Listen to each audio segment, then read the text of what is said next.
তোর জারি জুরি খতম। দেশ টিভিতে আমাদের কুকর্মের ভিডিও প্রচার করে দেশ ও জনগণের কাছে আমাদের ভিলেন বানাতে চেয়েছিলি না? হ্যাঁ, আরে আমার বাপ দাদারা ছিল হিটলারের বংশধর, আর আমার সাথে করিস হিটলারই? হ্যাঁ, কি বলতে চাস তুই পরিষ্কার করে বল। পরিষ্কার করে বলতেছি, মন দিয়ে শোন। দুইটা জিনিস বড় প্রয়োজন ছিল আমার। একটা দেশ টিভিতে জমা দেওয়া তোর ওই ক্যাসেট, অন্যটা কি তোর লাশ। ক্যাসেটটা, ওই দেশ টিভিতে জমা দেওয়ার ক্যাসেটটা এখন আমার হাতে, বাকি আছে তোর লাশ। ওটা খুব শিগগিরই কুরবান। আরে চিৎকার করে গলা ফাটায় কোনো লাভ নাই। কোরবান এই সমাজের একজন সম্ভ্রান্ত লোক, তার মান সম্মান নিয়ে তুই যদি আবার টানাটানি করছস, তাহলে তোর লাশ আমি কুত্তা বিলাই দিয়ে খাওয়াবো। আয় কুত্তার বাচ্চা, তুই কি করবি বল, তুই কি করবি বল, বল তুই কি করবি। কি হয়েছে বাবা? আমি ভুল করেছি মা, আমি ওকে বিশ্বাস করে ভুল করেছি মা। এমন কি ভুল করেছিস? আমি তো কিছুই বুঝতে পারছি না। মা, আমি বিশ্বাস করে কুরবান ফ্যাটিদের সব অপকর্মের ভিডিও ক্যাসেট দেশ টিভি রিপোর্টার পিঙ্কির কাছে রেখে এসেছিলাম, কিন্তু ও বিশ্বাসঘাতকতা করে তা কুরবানকে দিয়ে দিয়েছে। আমি ওকে ছাড়বো না মা। মাথা গরম করিস না বাবা, যা করতে হয় ঠান্ডা মাথায় কর। না মা না, আমি ওকে ছাড়বো না, আমাকে বাধা দিও না। মায়ের অবাধ্য একটা পাও সামনে বাড়াবে না। শেলি, আমার রক্ত এখন খুঁড়ে নিয়ে টক বক করছে। ওই পিঙ্কি, আমি সব শুনেছি। একদিন তুমি না বলেছিলে হাতের অস্ত্র ফেলে দিতে?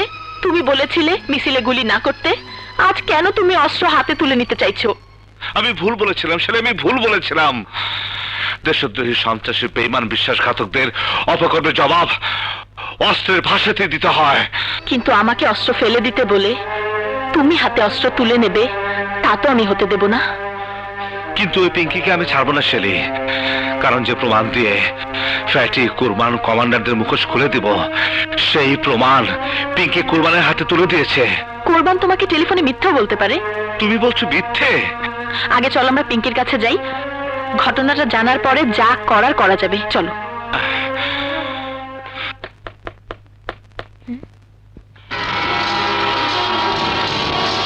তুই কি হয়েছে ভাইয়া?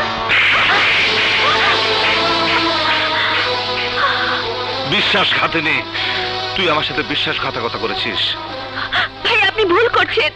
জীবন বাজি রেখে আমি ওইসব ক্রিমিনালদের সব অপকর্মের প্রমাণ তোর হাতে তুলে দিলাম, আর তুই বিশ্বাসঘাতকতা করে কুরবানের হাতে তুলে দিলি। ভাইয়া, ভাই আপনি আমার কথা শুনুন। এই, তুই কি শোনাতে চাস? তুই কি শোনাতে চাস? প্লিজ আপনি একটু থামুন, আগে ওকে বলতে দিন ও কি বলতে চায়। পিঙ্কি বলো, ও না প্লিজ পিঙ্কি বলো বলো। হ্যাঁ, অনেক দিন পর আপনি আমাকে মৃত ভাইয়ের কথা মনে করিয়ে দিলেন। আমি তো ভুলেই গিয়েছিলাম আমাকে কেউ শাসন করার আছে। এই আবেগে কথা বাদ দে, বল কুরবানের কাছে ক্যাসেট দিলি কেন? আমি ওদেরকে ক্যাসেটটা দেব তা আপনি ভাবলেন কি করে?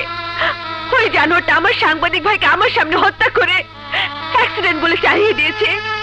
প্রমাণের অভাবে আমি আমার ভাইয়ের হত্যার বিচার পর্যন্ত পাইনি। তোমার ভাই? হ্যাঁ, ওই চ্যানেলে চাকরি করতো, তাকে ওরা হত্যা করেছে। এবার আমি আপনার ওই ক্যাসেট দিয়ে তাদেরকে আসামির কাঠগড়ায় দাঁড় করিয়ে ভাই হত্যার প্রতিশোধ নেব।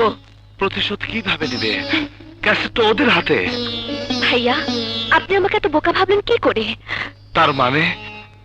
আমি ক্যাসেটটা হার্ড ডিস্কে রেকর্ড করে রেখেছিলাম, তার ডুপ্লিকেট কপি আজই আপনাকে আমি দেব। তুমি তুমি আমাকে মাফ করে দাও বোন, আমি না বুঝে।